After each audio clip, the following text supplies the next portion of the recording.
everybody, welcome to Rachel Explains, and this is our very first video, so thank you very much for coming and supporting us. So when I was younger, I remember I was talking to one of my senior neighbors and they always tell me, you know what, friendships are never gonna last throughout high school and you're always gonna have different friends than you had in middle school. And I never really understood that. When group chats on Gmail chats are literally like the core of my memory, I don't see myself separating from one of like all my best friends. Why are more and more people feeling like they're losing friends and it's actually happening? Today, I want to really deep and dive into this topic and explain scientifically why this is happening. It doesn't necessarily mean it's a bad thing. Now, the big question. Is it actually true? So here's the thing, not everybody all lose their old friends, and that's not really how it works and not what I'm saying. But it's a very common thing that a lot of people's friendships shift naturally throughout their adolescence. It's obviously a very natural occurrence, and throughout your life you're going to change so much, and it's not like you're changing in a bad way. It's not like saying, oh, she's not the same person that I used to know.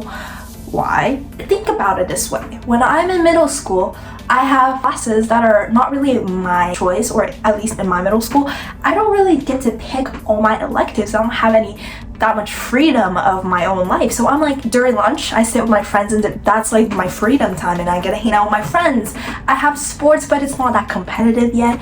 But once you step into high school, that is completely different. You're going to select your electives, AP classes, math curriculums. You're gonna have tutor. You're gonna have sports teams that are actually competitive. There's divisions. People are trying to get recruited. It's like so many more clubs and people are actually putting serious work into it. People can change to think differently about who they are, what they enjoy, what kind of things they value, and what kind of person they want to be. And that can all contribute so much of how somebody wants to make friends with some certain people while some don't. And as everybody grow in different directions, it is so common that some friendships naturally come closer, some just distance away.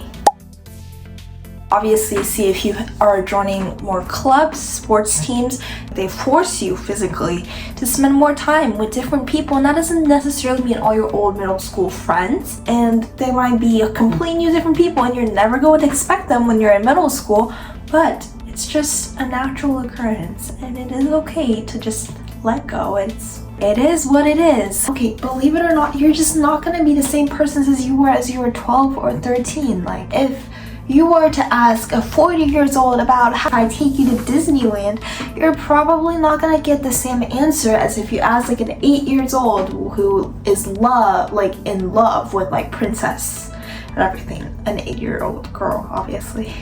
So obviously that doesn't mean that you're becoming someone that's not like you. It's just actually a good thing that you're figuring out and you're finding more about yourself and you're learning about who you are. You are discovering more about yourself that you probably didn't even know about when you're in middle school. People tends to be more comfortable making choices based on what they enjoy instead of just sticking to the same group just so it's familiar. Changing friendship doesn't hurt anyone or doesn't mean that anyone failed.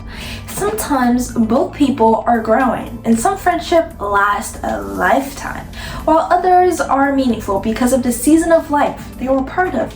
And what's most important about contributing to build relationships with people who helped you to grow, and being what kind of friend you are yourself. And when sometimes people drift apart, this is your reminder that when God closes a door, He will open a better one for you. And don't doubt yourself because you're losing what you have. Sometimes great things come when you know how to let go. So just remember the importance of what's going on with your gut and trusting yourself, and don't have to think too much about it. Sometimes you have to let go. Something that you've always wondered about, tell Rachel and she'll explain it.